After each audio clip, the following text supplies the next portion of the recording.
Woods is amazing. Yes, that was Robert again. And Andrew.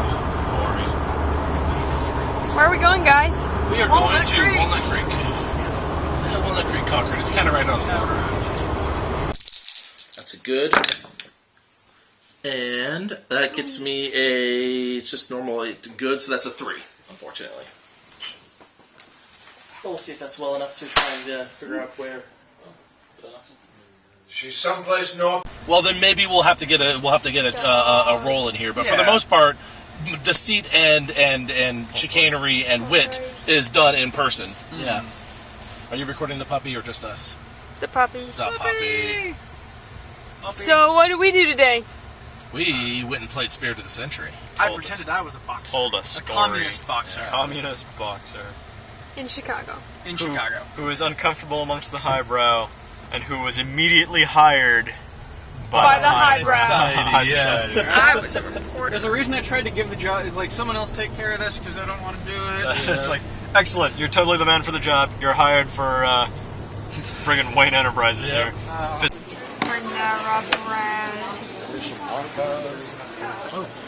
Yes, there is Wi-Fi. Oh, my phone's in my backpack. So we had fun gaming, and now we're getting food. Food.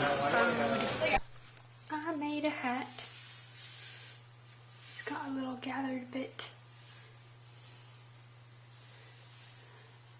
And a little ruffly bit.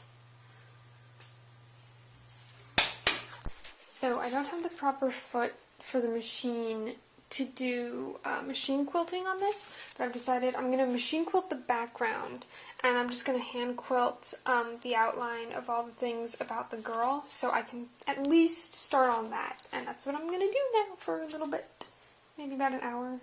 Gonna go for a little brisk walk around the block, and then probably just read until bedtime. Okay, we're on page 223.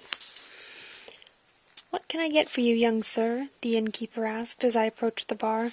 He smiled and wiped his hands on his apron. "A stack of dirty dishes and a rag." He squinted at me, then smiled and laughed.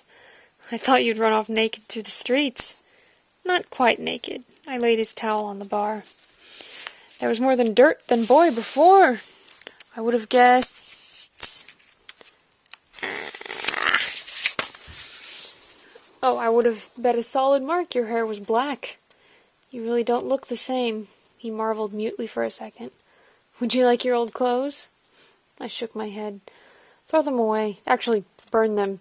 Make sure no one accidentally breathes the smoke."